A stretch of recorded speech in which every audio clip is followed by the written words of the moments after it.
warahmatullahi wabarakatuh. Perkenalkan, nama saya Putri Nur Aini, NIM 2540388 dari Prodi Manajemen Bisnis Syariah.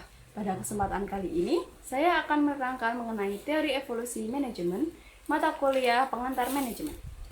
Pengertian manajemen. Manajemen adalah proses pengaturan dan pemantauan aktivitas dalam organisasi agar tujuan tercapai secara efektif dan efisien. Istilah ini berasal dari bahasa Latin manus yang artinya tangan dan bahasa Italia yang managere yang artinya mengelola.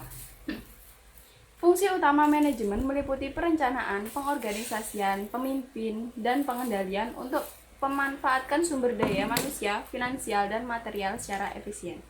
Sejarah manajemen dimulai sejak peradaban awal seperti piramida Mesir, namun berkembang sebagai ilmu pada abad ke-19 melalui revolusi industri yang membutuhkan pengelolaan pabrik, tenaga kerja, dan pengawasan.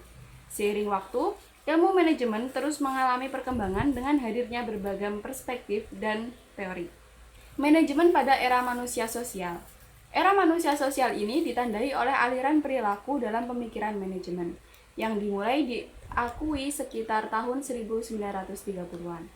Katalis utama lahirnya mazhab ini adalah eksperimen Hawthorne pada 1920 sampai 1930-an di pabrik Hawthorne, Western Electric Company. Penelitian ini awalnya menyoroti pencahayaan lampu, namun hasilnya menunjukkan bahwa tekanan kelompok, rasa aman, dan penerimaan lebih mempengaruhi produktivitas dibanding intensif seperti jabatan, jam kerja, upah, atau istirahat. Manajemen era manusia sosial ini memiliki dua tokoh. Yang pertama, Mary Parker Follett dalam Creative Experience 1924 yang menekankan filosofi bisnis berbasis integrasi, tanggung jawab pemimpin dalam menetapkan tujuan organisasi dan menyelaraskannya dengan tujuan kelompok serta individu, dan pentingnya etika kolektif. Lalu ada Chester Barnard yang memandang organisasi formal sebagai sistem terintegrasi dengan kolaborasi, tujuan, dan komunikasi sebagai elemen universal. Sedangkan organisasi informal menonjolkan kekompakan, komunitas, dan harga diri. Ia juga mengemukakan teori penerimaan otoritas, yaitu atasan hanya memiliki kekuasaan jika bawahan menerima otoritas tersebut.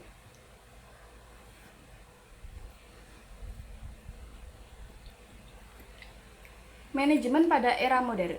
Era modern ini ditandai dengan munculnya konsep manajemen kualitas total atau TQM pada abad ke-20 yang dipelopori oleh W. Edward Deming dan Joseph Juran. Deming dikenal sebagai bapak pengendalian mutu yang menyatakan bahwa sebagian besar masalah kualitas berasal dari sistem, bukan karyawan. Ia menekankan peningkatan mutu melalui 5 langkah reaksi berantai, yaitu yang pertama, pengurangan biaya karena sedikit perbaikan, kesalahan, keterlambatan, dan pemanfaatan waktu serta material lebih efisien. Yang kedua, produktivitas meningkat. Yang ketiga, peningkatan pasar akibat kualitas lebih baik dan harga turun. Yang keempat, keuntungan meningkat sehingga perusahaan dapat bertahan. Dan yang terakhir, jumlah pekerjaan bertambah. Lalu ada Joseph Juran yang menyatakan bahwa 80% cacat disebabkan oleh faktor yang dapat dikelola manajemen. Ia merumuskan trilogi manajemen, yaitu perencanaan, pengendalian, dan peningkatan mutu. Juran menyarankan manajemen memilih satu area dengan kontrol kualitas buruk, menganalisisnya, merumuskan solusi, dan menerapkannya. Lalu, teori evolusi manajemen ada 3. Yang pertama, teori manajemen klasik. Manajemen muncul akibat revolusi industri pada abad ke-18 sampai 19. Pemikir penting waktu itu antara lain yang pertama ada Robert Owen 1771 sampai 1858 yang dikenal sebagai bapak personal manajemen modern. Ia menentang pekerja anak, jam kerja 13 jam, dan memperbaiki kondisi jam kerja. Ia mengurangi jam kerja menjadi 10,5 jam, menolak pekerja di bawah umur 10 tahun, menyediakan makanan dan toko kebutuhan murah, membangun rumah dan jalan, serta menekankan bahwa sumber daya manusia adalah investasi utama. Lalu yang kedua adalah Frederick W. Taylor 1856 sampai 1915. Pelopor manajemen ilmiah melalui pengoptimalan kerja. Taylor mengembangkan prinsip-prinsip dasar manajemen ilmiah yang terkenal dengan sistem pemberian upah yang mengakibatkan penurunan biaya. peningkatan produktivitas, kualitas pendapatan kerja, dan motivasi karyawan. Yang ketiga ada Charles Babbage 1792 sampai 1871. Ia adalah profesor matematika yang menekankan penerapan prinsip ilmiah untuk meningkatkan produktivitas dan efisiensi. Ia menyatakan pekerjaan dapat dipecah menjadi keterampilan khusus, mendorong gaji tetap ditambah pembagian keuntungan dan bonus atas ide produktif. Yang keempat ada Henry Fayol 1841 sampai 1925. Ia menyatakan sukses manajer ditentukan oleh penerapan metode manajemen yang tepat. Sumbangan utama Fayol adalah pandangannya bahwa manajemen bukan hanya tentang kecerdasan individu, melainkan juga merupakan keterampilan yang dapat diajarkan melalui pemahaman prinsip-prinsip dasar dan teori umum yang telah dirumuskan. Teori yang kedua adalah aliran hubungan manusiawi atau neoklasik.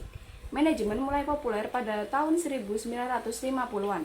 Pandangan ini muncul sebagai respon terhadap kelemahan manajemen klasik yang terlalu menekankan tugas sehingga menyebabkan stres, pekerjaan monoton, serta penurunan produktivitas. Beberapa tokohnya diantara lain, tokohnya yang pertama ada Elton Mayo, yang terkenal dengan Horton Study, yang menunjukkan bahwa pekerja memiliki kekhawatiran terhadap pengawasan otoriter dan para peneliti menduga adanya perlawanan karena pekerja merasa terpaksa mengikuti standar efisiensi organisasi. Studi ini menunjukkan pentingnya pertimbangan faktor psikologis untuk meningkatkan produktivitas dan kepuasan kerja. Tokoh yang kedua ada Hugo Munsterberg. Kontribusi terbesarnya adalah penggunaan psikologi untuk mencapai sasaran produktivitas seperti teori manajemen lainnya. Dalam bukunya, Psychology and Industrial Efficiency, ia menawarkan 3 cara meningkatkan produktivitas. Yang pertama, menempatkan karyawan terbaik yang paling tepat dengan jenis pekerjaan yang akan dilakukan. Yang kedua, mengembangkan sistem kerja optimal sesuai syarat psikologis untuk meningkatkan produktivitas. Dan yang ketiga, memanfaatkan aspek psikologis untuk mencapai efek yang paling efektif dalam memotivasi karyawan. Tokoh yang ketiga ada William Auchi yang terkenal dengan teori Z. Teori Z ini muncul dari perbandingan kinerja perusahaan Jepang dan Amerika. Auchi menyelidiki sistem tersebut dan berusaha mengambil esensinya agar dapat diterapkan di Amerika. Prinsip teori Z ini yang pertama, kepercayaan dan hubungan jangka panjang. Yang kedua, konsensus dan partisipasi. Artinya manajer tidak mengambil keputusan sendiri, tetapi juga melibatkan berbagai pihak. Yang ketiga, tanggung jawab kolektif. Yang keempat, rotasi pekerjaan dan pengembangan karyawan. Yang kelima, evaluasi dan promosi jangka panjang. Dan yang terakhir, keseimbangan antara kehidupan kerja dan kehidupan pribadi. Lalu, teori yang terakhir atau ketiga, aliran manajemen modern. Aliran ini berlandaskan pada anggapan bahwa manusia memiliki berbagai kebutuhan dan mengalami perubahan cepat sehingga tidak ada satu pendekatan yang dapat diterapkan untuk semua kondisi. Konsep intinya ada 2. Yang pertama yaitu teori perilaku. Teori ini melihat perilaku individu dan perilaku antar kelompok sosial. Beberapa poin pentingnya. Yang pertama, organisasi adalah keseluruhan dan pengawasan manajer harus disesuaikan dengan situasi yang ada. Yang kedua, dibutuhkan strategi motivasi untuk menciptakan komitmen karyawan terhadap sasaran organisasi. Yang ketiga, manajemen yang sistematis diperlukan dengan pendekatan yang berlandaskan berbagai pertimbangan relevan. Dan yang terakhir, manajemen teknik dianggap sebagai proses teknik yang berkaitan dengan fungsi, prosedur, dan prinsip yang diimplementasikan secara tegas. Konsep yang kedua adalah teori kuantitatif atau manajemen science. Pada teori ini, penyelesaian masalah dilakukan dengan mengenali inti permasalahan melalui penelitian ilmiah dan operasional, serta metode ilmiah lain seperti perencanaan program, penganggaran modal, dan pengembangan SDM. Sekian penjelasan dari saya, kurang lebihnya saya mohon maaf. Wassalamualaikum warahmatullahi wabarakatuh.